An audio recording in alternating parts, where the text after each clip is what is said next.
Hello, everyone. Already seeing some folks joining in. We're going to get started in a couple minutes here.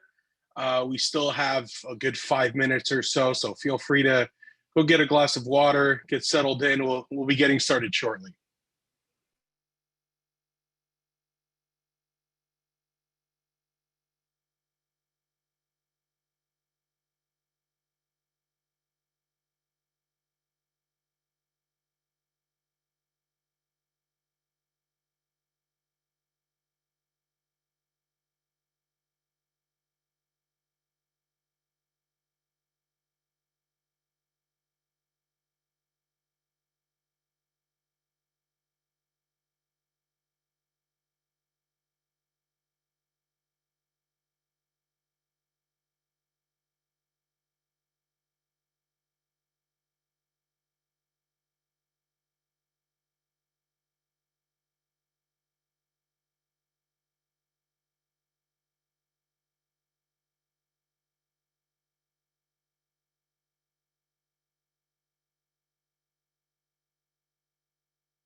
All right, still seeing the attendees number slowly going up.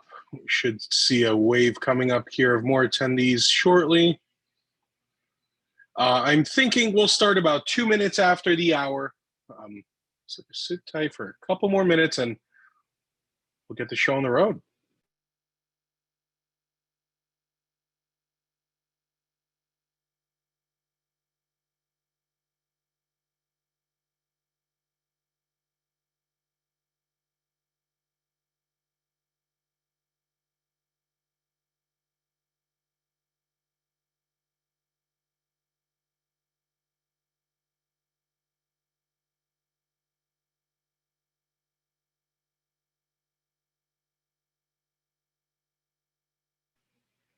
And as we wait for some other attendees to join us, just wanted to introduce everyone to the Q&A section of Zoom, which we will be using throughout this presentation. So why don't we give that area a quick test here. Where is everyone calling in from? So just wanted to see kind of all around the country and possibly even the world where everyone is in from. So you'll see that Q&A button at the bottom of your screen. You should be able to type in that question. Go ahead and type in where everyone is calling in from just to get an idea. All right, we've got Boulder, Colorado, Tulsa, Oak Harbor, wow, all over, Austin, Indiana, another Austin, awesome, perfect. That's all over. I'm personally in Brooklyn, New York. Eric, who is joining us here. Eric, where are you calling in from? Also in Boulder, Colorado. So excited to see some representation out there. Awesome. I've never been, but it's been on my list for so long. I was getting ready to go just about 2 years ago, but then we all know what happened. Awesome. Looks like that number is still climbing, still going up.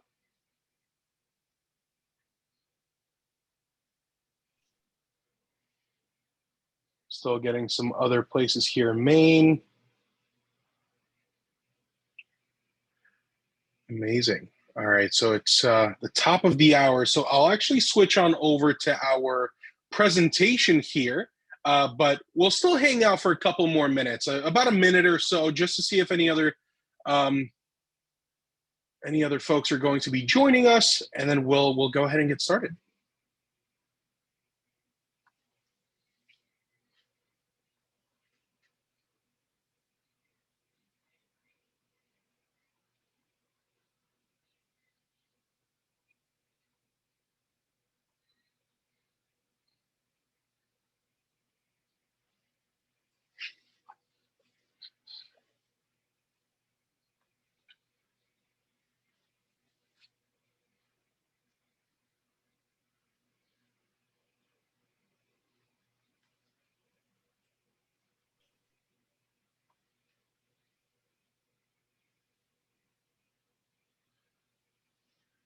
All right, I think the attendee list has slowed down a bit here. So let's go ahead and get started. Hello, everyone. My name is Chris Kapansky, and thanks for joining us today for a partner webinar of Wealthbox CRM and Totum by TIFIN.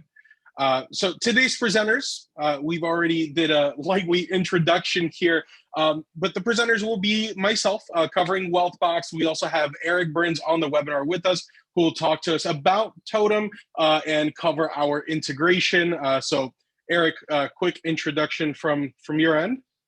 Yeah, happy to.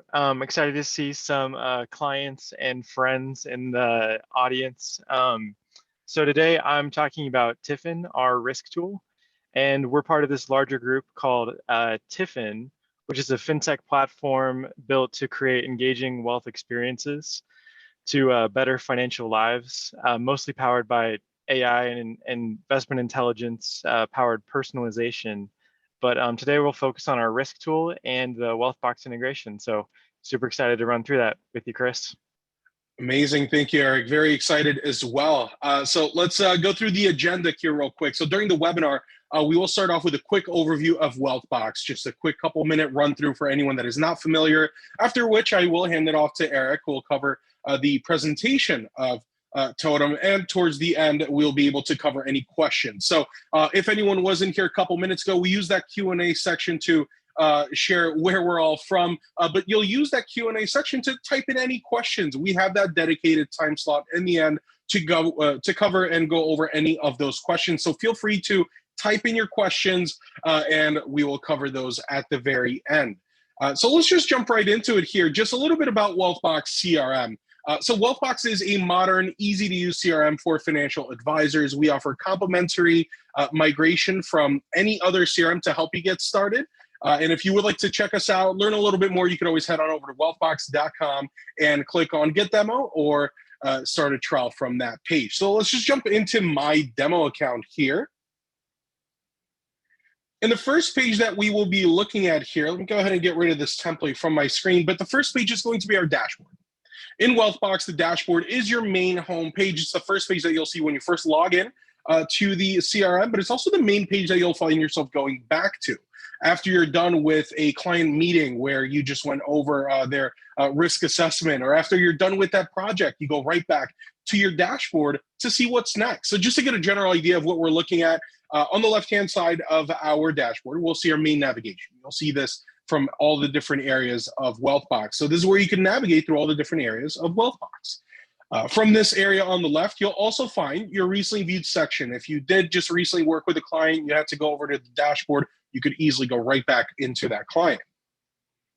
Then on the right-hand side, this is where we will find our upcoming activities. This is where you can see what's coming up next. So if you had any scheduled meetings for that day, if you have any active tasks or workflow steps that you need to complete, all of that will be here on the right-hand side. But then in the center of the screen, this is where we will find our publisher, as well as the associated activity stream. And the activity stream in Wealthbox is where you'll see everything that's happening in Wealthbox amongst you and your team. So if anyone on the team is adding notes, creating contacts, assigning or completing tasks, it all will cascade down into this activity stream, letting you know what's happening. And this activity stream and just Wealthbox as a whole does have a good amount of collaborative capabilities as well. And that is shown with the reply functionality. Within any of these activities, you can communicate with your team internally with these replies. You can add a quick question, maybe some words of encouragement. You can notify one another of that reply being added so that you have that notification. You no longer have to call your colleagues or email them or go down the hall. You could just notify them with that simple reply. But let's go back up to the top here and take a look at that publisher.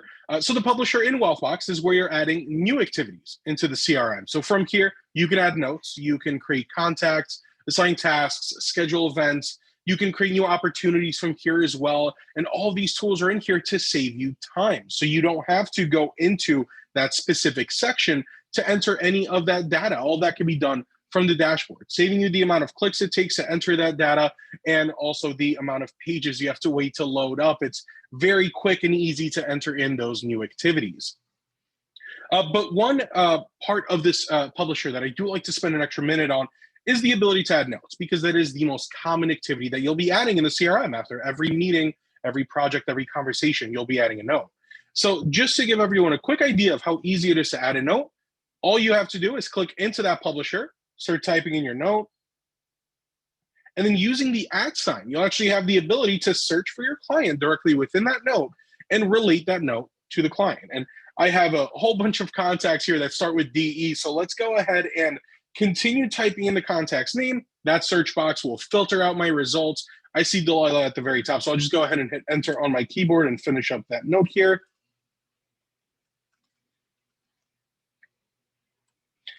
Now, once you're all typed up here, once everything is entered, I could go ahead and hit post on that note. And of course, you do have the ability to enter in a note template. You could transcribe your note. You could format that note for even more details. Let's go ahead and post that note here. And you'll see that it will cascade into that activity stream right at the bottom here, where you'll see automatically it's related to the client.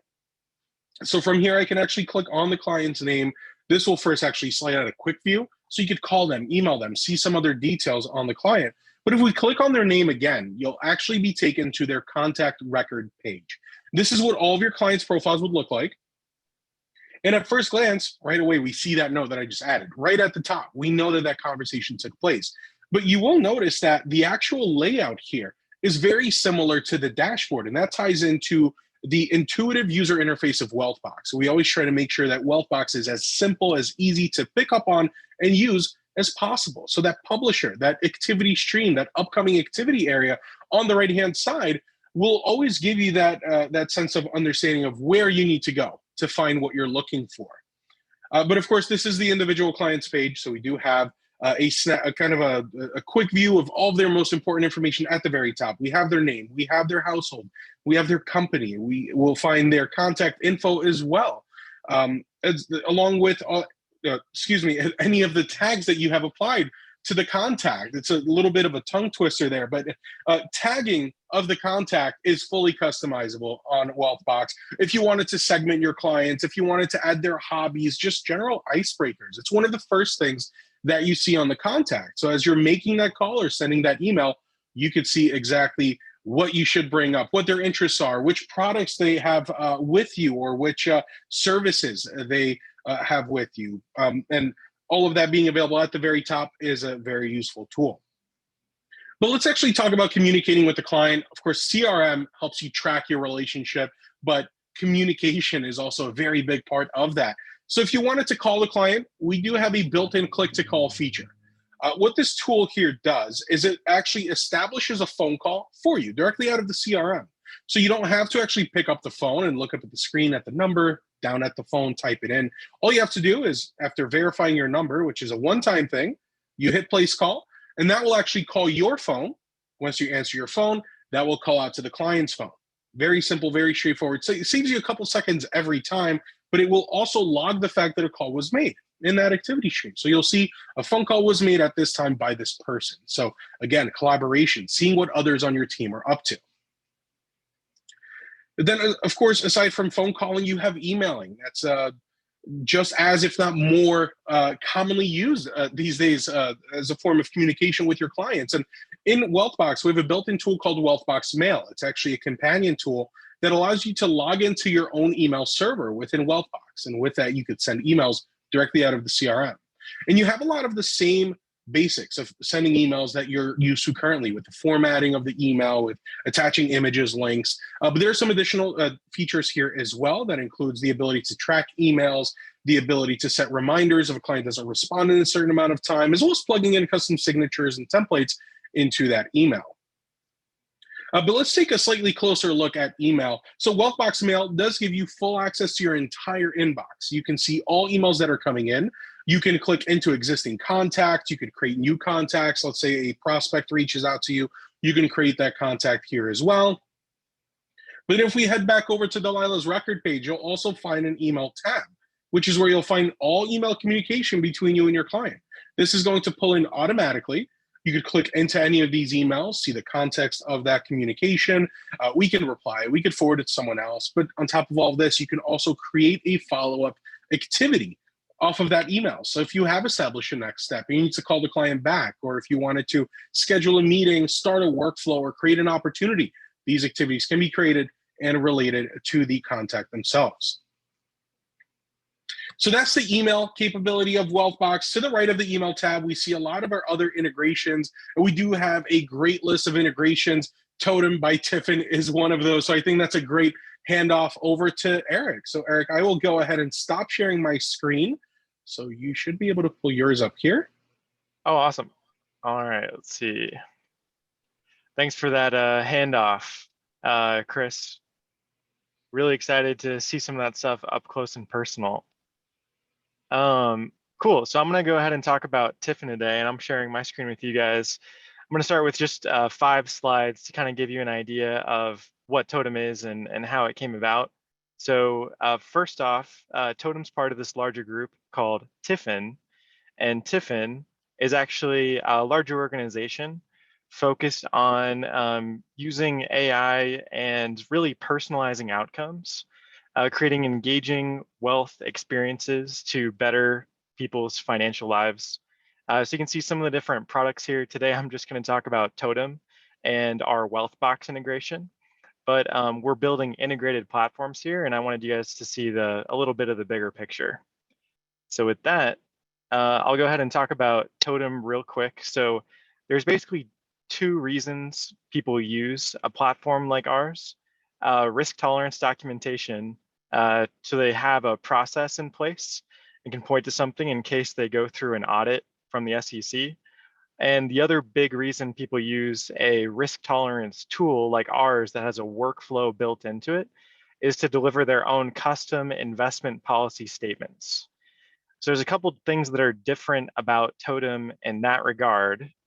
And I'm going to stay on this slide for a quick second, so you guys can feel free to look at this. But a lot of risk tolerance questionnaires are out there, right? They're basically just forms that will capture how someone feels about risk, right? And you can translate that to something else.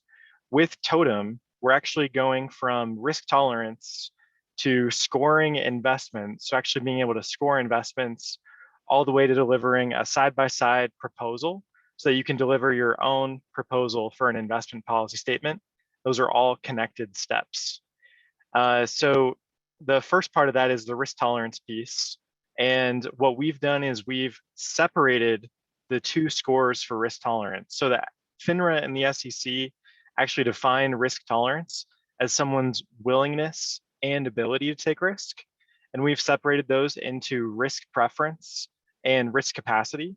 And then we create a combined view where we can see the area between the 2. We call it their risk band. And regulators roughly want to see a portfolio that falls somewhere within that band. Now, risk preference is pretty easy. Tons of people do that today, like I was talking about. We follow the best science today for that, but we treat preference like it can shift, right, based on how someone can feel about the markets. We use risk capacity as a more stable measure of how much risk someone's able to take in their portfolio. So to determine that, we use the same factors people use today for financial planning. We got our method vetted and approved by the SEC and FINRA for this. But someone's income, their expenses, total net worth, number of people in the household, number of dependents, zip code they live in, basically just their real life numbers. We put it into this formula that we got approved, and that's how we determine someone's life ability to take risk or their risk capacity. Now, that's still going to need updating, right? It makes sense to revisit it because people's lives are going to change, right? They're going to go through life, they're going to have job changes, they're going to have kids and whatnot. So it makes sense to revisit, but that's how we do our score. So 2 separate measures. And then when we score investments, this is actually also another thing that's very different about Totum, because you could actually replicate the way we score investments yourself and do it on your own. So we do what's called a 99% value at risk methodology. And what that means is if that portfolio is a 35, 35% of the portfolio is the value that's at risk. And what we're doing is we're running a 5-year rolling regression, and we're taking into account a blended average of all the capital market assumptions that are available. JP Morgan, Goldman Sachs, all the biggest asset managers, BlackRock, everyone provides their capital market assumptions. We do a blended average, run this regression, and then we're able to create a 99% forward-looking confidence interval to understand what's most likely to happen in the next 12 months, that 99% confidence interval. And in this case, a 35% downside is the worst case scenario over the next 12 months. And that allows us to do something really cool. So I can sit down and tell this client, all right, your current portfolio, the worst case scenario would be like a 35% drawdown. Your life ability to take risk is a 45. So you could actually stand a 45% short-term loss for a long-term gain. And your risk preference is a 27. So you're comfortable with 27% downside. So this is going to be a little bit outside of your comfort zone, but it's perfectly within your ability to bear risk. Just being able to explain things to people in percentages like that makes it really easy. And everything's on the same scale. Again, you could do the math yourself if you wanted to. And some investments can get into the higher end of the scale, right? So just for example, Bitcoin is like a 70 right now.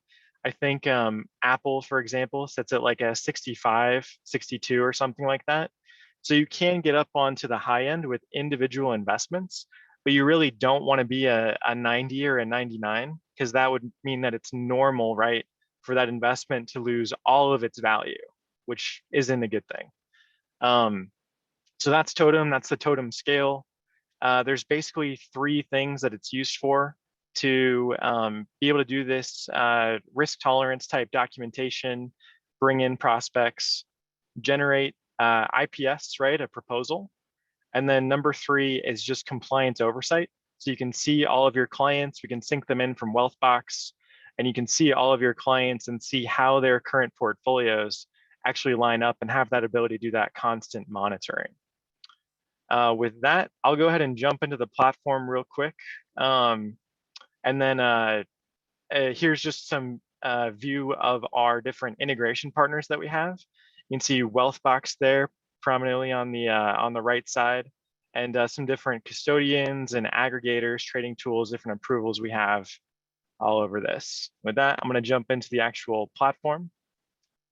So now I'm actually logged into Totum, and you can see I've got my login split into prospects and clients, which is really nice because if you have Wealthbox set up that way too, right, you could sync prospects into one side of this platform, you'd sync clients into the other side, in addition to using some different custodial integrations, right, to sync in client holdings.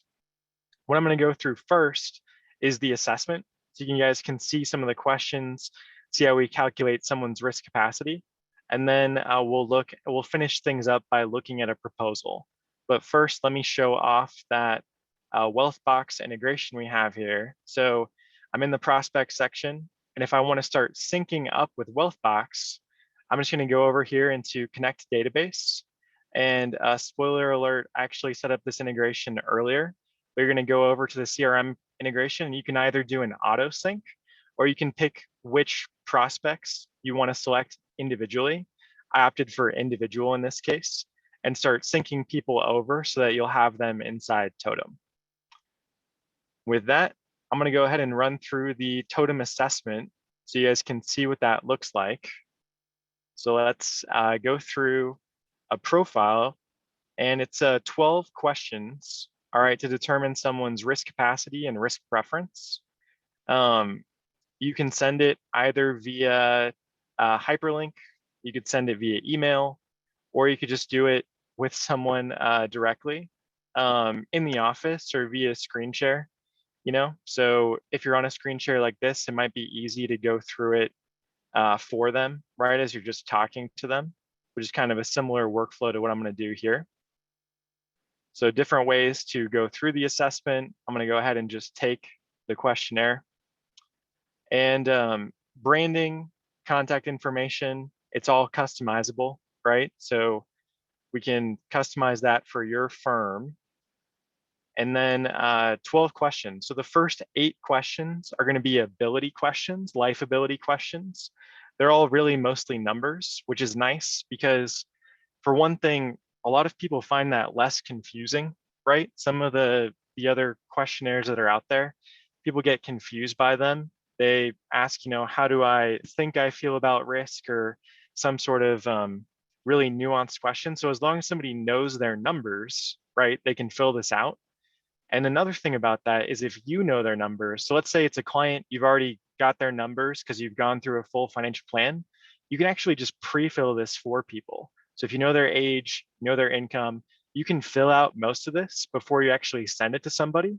And that makes it nice too, so that they only have to answer a few questions instead of every question. But question number one, age and annual pre-tax household income. Question number two, how many people are in the household and how many of those people are dependents for question number two. Number three, annual household expenses and total net worth. We have this nice calculator here because a lot of people have no idea what their annual expenses are. So it can just convert this from their monthly expenses to their annual expenses. And then a similar calculator for total net worth, just assets minus liabilities. Question number four, total investable assets and time horizon. Now with this question, we're really thinking about the accumulation phase of investing. So if they're already retired, then you can just put in the age that they retired at, and that's good for this question. Number five, so this is something I really like, and I haven't actually seen anywhere else before, but if we know someone's zip code, we know whether they own property at that zip code, we can actually use a ton of different databases and AI behind the scenes so that they can answer as few questions as possible, but we can also make this analysis as intelligent as possible. So if I know someone's zip code, we can actually look at the cost of living index for that zip code, and it can compare the cost of living for their area to their reported income and expenses. And we can see things like if they're living outside of their means for their area, if they're living within their means. We can look at real estate prices for an area, and we can also look at major industries that operate there. So lots of use of data and AI happening here. Question number six, industries and sectors related to household income. What we want to understand with this question is really income stability, right? So if someone's working in government or if they're a tenured professor, it's very different from working in oil and gas or sales for that matter, right? People whose incomes can vary quite a bit. And so we want to understand what those influences are related to their household income. And then question number seven is similar. So also about income, is your pay guaranteed, even in retirement, likely to grow with time, or largely bonus and commission? So another question about income stability. Then we get to the last ability question. So this is the last risk capacity question, and it's about household health. So is everyone in good health, or are there one or more members of the family that expect healthcare needs? This is also a great question to segue, right? If insurance is part of your practice. And so you can make that part of your proposal process as well. So that's all the risk capacity questions. Now we're going to get into the preference type questions. And this is pretty standard practice in the industry today, but we give an example of the 2008 financial crisis. And then we want to understand how much risk someone is willing to take based on their investment amount that they gave earlier. And so if I adjust this, we get a percentage change, a dollar amount change, and a risk preference related to the asset allocation they would get in the model. You can see as I adjust these numbers, everything adjusts with it. If I say I'm comfortable with a 30% downside, we're then going to basically test that using the current best science for this from behavioral finance. So given my $400,000 investment amount, I'm offered two choices: a guaranteed gain of 120K, a 30% gain, or flip a coin, heads I gain 240K, 60%, tails I gain nothing. So the science of this is pretty simple. Statistically, these two choices are equivalent, right? If we did 1,000 iterations and average them out, I would end up with roughly the same amount regardless of which choice I picked, right? So what we want to understand with this question is how someone reacts to taking gambles, taking risks, and how they're going to make those decisions. So I'll go ahead and go with flip a coin. And then I actually get the same question again, but it's in reverse now. It's about losses. So I can either take a guaranteed loss or flip a coin. And I'll go ahead and just take a sure loss there. Neither one's fun, but I'll take a sure loss. And that's actually it for the methodology. This question actually doesn't play into how we score the numbers. We wanted to put some language in here around goals. When we got our approval from FINRA and the SEC, they wanted to see this. So they can make a note for which goals, are important to them. And if you wanted to add your own custom questions, you can actually create your own custom questions as well. And they'll, just be the next question and it won't play into the scoring. And all of that, I get my risk capacity, risk preference, and my band is right in the middle, right? And we can see I've already loaded a portfolio. So you can load a portfolio off a statement or with an Excel sheet, right? And we can see that I'm currently probably not taking enough risk in order to actually be within my band, right? So I could be taking more risk. And then what we would do from here is probably go to the financial plan, figure out deeper how much risk I need, and then deliver a proposal, do a side-by-side comparison, right? And make that proposal. So that's where I'm going to go ahead and head over to next. Couple more pieces to this puzzle. So once we get someone's results, we can also see all of that for clients. And just from a compliance oversight perspective, I can see all of my clients that are aligned and where they should be. I can see all of my clients that need adjustment. And I can see all of my clients that are still pending. They have to complete one or more parts of this. If someone needs adjustment, there's basically two things we can do. So we could either adjust their risk band, right? And we could move their band if, for example, Nessie's obviously out of alignment here. Let's say Nessie demands a lower risk preference. We could move that band. And what regulators want to see is that you're following a process, right? Documenting a client conversation and date stamping it in some way. So that's what this process helps us do. So I could adjust her number to something else, make it a 24, just for example purposes. The other option would be to adjust her risk capacity. And maybe the financial plan tells us we need a slightly higher risk capacity, or Nessie has additional income from a pension or something that's not being figured into her investments. So we make a slight shift. But it's also possible she has a really unrealistic goal, right? And so using that risk capacity, that life ability measure is really important too. So you want to keep all of those things in mind. So that's option number one, to bring her back into alignment. Option number two is to potentially just change her portfolio, right? Change what model she's in. And every investment gets a score, every account gets a score. So we can do these deep kind of breakdowns in various places on this platform to go ahead and see which investments are guilty of bringing her out of alignment. Or in this case, she actually has way too much cash in this portfolio, and that's what's bringing her score down so low.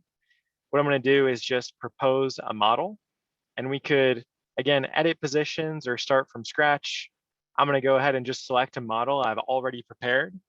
And we also have model providers that come with the platform if you want to use any of those as templates.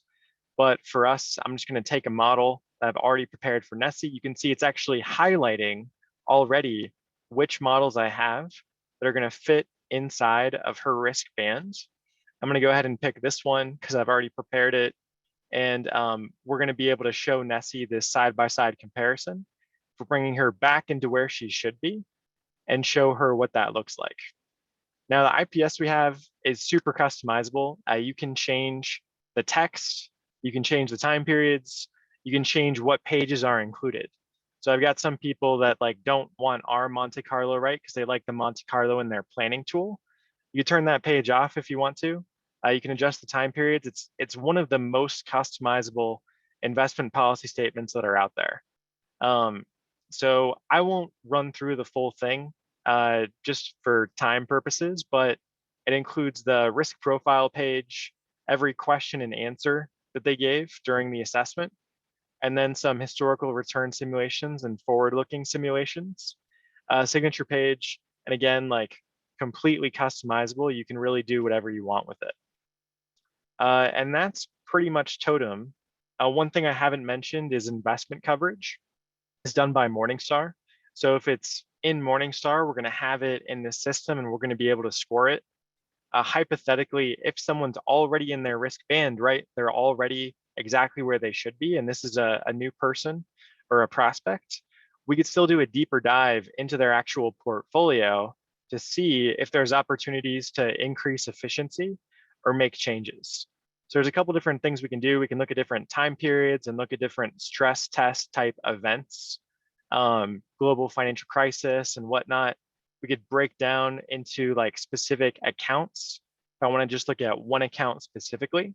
But here we'll be able to find the guilty party and make a change and later propose a change pretty much under any circumstances. So it's really easy to do that.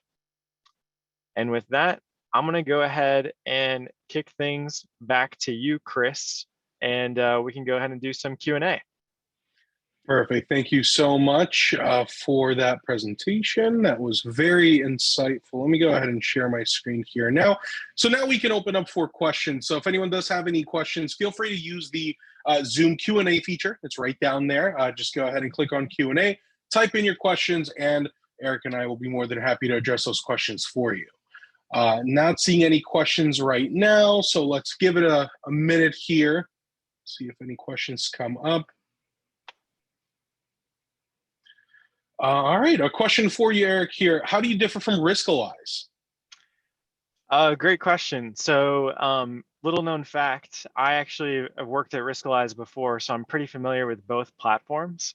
The biggest differences are the risk capacity methodology, right? So everybody does preference, not everybody does the risk capacity thing. The other biggest difference is just being able to replicate how we actually score investments, right? So if you don't really know how investments are scored, you're placing a lot of trust into that. So we just use statistics that you could replicate.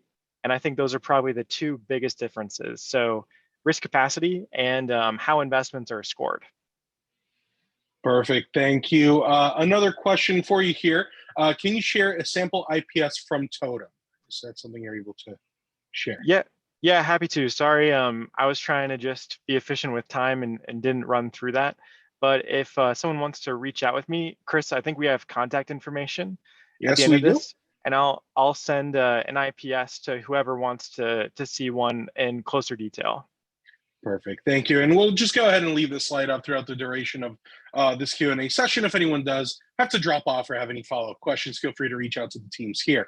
But another question for you here, Eric. What is the pricing and are there any discounts? So the pricing is $99 a month. We do a monthly term, so we don't do annual contracts or anything like that. And right now we have, I think, some discounts in place with specific partners. If it's approved at a certain broker dealer or whatnot. Without knowing more, I can't really go into more details, but $99 a month is our standard pricing.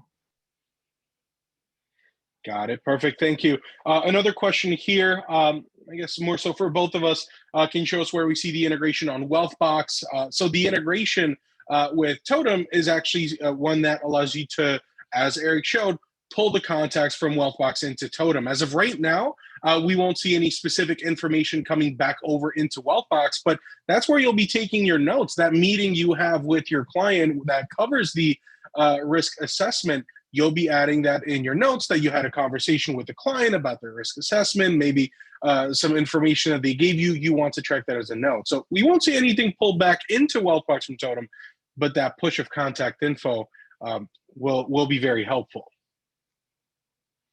Another question for you here, Eric. Does Totum integrate with Right Capital? So currently we mostly integrate with custodians and aggregation tools and like trading systems. We don't integrate with any financial planning tools at the moment. And it's just because it's faster to get the data directly from the custodian. So great question. I think there's opportunity there in the future, but we basically prioritize, what our clients ask us to do. If we have enough clients ask us to do it, then I'm sure we'll be able to make it happen. Perfect, thank you. And while we're on this topic, I do see another question came in regards to an integration. But any idea on interactive brokers, whether that is currently available or if it will be? They're currently not on our list for custodians, but if you want to get started with Totem, there are other ways we can do that, right? Because most people use it to make sure their models are in alignment so they can deliver those investment policy statements. So if we can load up your models, right, we can effectively make sure that you're in alignment for your clients. And the custodial integration, we will make that happen for anyone who wants to get started with us from interactive brokers. Perfect. Thank you. And I do see a couple other custodial questions, Betterment TD. Eric, can you just list off the custodians maybe that Totem does currently integrate with? Yeah, let's do this actually. I have, I'll go back to that partners page real quick and I'll share Sure. my So, screen yeah, again, just for the benefit of time and everyone's memories, right? Because even I don't know if I'll be able to remember everything, but here we'll go back into this view and I'm just gonna skip through a few pages. But you can see some of our various integration partners here. Some of them are approval, some of them are like data-based, so they're custodians and they're aggregators, right? Wealthbox we've got on there. But if you don't see something here and you want Totem, reach out to us anyways, because we'd love to make it happen for you, right? And like I said, if we can load up your models, we can effectively make sure that you're in alignment even without the custodial integration in place yet. But I totally understand for compliance oversight, you want to make that easy. So we'll work to make that happen. Perfect. Thank you. And while we do keep the screen up for a couple more seconds, let's take a look at some other questions. Another comparison question for you, Eric. How would you compare Totem to data points, if you're familiar with data points? I am. So great behavioral finance tool, and I have nothing bad to say about them. They're fantastic. Their big thing, right, is that they're not actually scoring investments. So I think that's a big difference between what they're doing and what we're doing with Totem. And again, there's tons of really great stuff when it comes to understanding behaviors or like taking a survey to learn more about yourself. Tons of great ways to do that. But from a workflow purpose of taking an assessment, having an approved process, getting a score for investments, and then taking you all the way to a proposal, Totem is one of the few ones that can do that. Got it. Perfect. Thank you. Another question here or statement. Someone would like to link their Plan IQ and Totem to Wealthbox. I don't believe we have anything in place with Plan IQ just yet. But maybe, Eric, you could speak to that and how Totem and Plan IQ kind of talk to one another. Yeah, so Plan IQ is one of our newer products with TIFIN, right? Because I'm with Totem by TIFIN and we're this larger group. And it's a micro planning tool. We're looking to create better integrations with Plan IQ, but it's just so new. We're still building a lot of that stuff. So look to see that coming this year. Perfect. Looking forward to seeing something with Wealthbox as well. Yeah. Awesome. A couple more questions here. Is there any differentiation for short or intermediate goals versus long-term goals? A client's capacity for a home purchase next year versus capacity for risk with retirement funds? I'm afraid I don't think I fully understand the question. So feel free to reach out to me and I'll try and get you a better answer if I can think about it a little more. I just don't want to say something out of the left side of my mouth. Sure. So let me actually bring that slide back up here on my Yeah. end so we can have that contact information back up on the screen as we take a look at, looks like might be the last question for today. Does risk capacity take into account expected Social Security income? Good question. So we're not doing full financial planning with Totem, right? We're not doing cash flow planning. We're not really painting that into the picture. So Totem is designed to understand someone's risk preference and their life ability to bear risk. In terms of like real financial planning, like you're going to still want to go through that process. And then whatever the outcome of that is, you can make sure that your model, your portfolio is in alignment when you come back to Totem. Perfect. Thank you so much. Looks like that is it for the questions here. So I think we're good to wrap up. Amazing webinar here. Eric, appreciate your time today. The entire Totem team, as well as the entire TIFIN team. It's always a pleasure. So thank you so much for your time and everyone else that has joined us. We always appreciate the great questions and just the participation in general. So thank you, everyone. Eric and the team, thank you very much, and have a great day. Thanks, Chris. Really appreciate it. Likewise. Bye, Take care. everybody.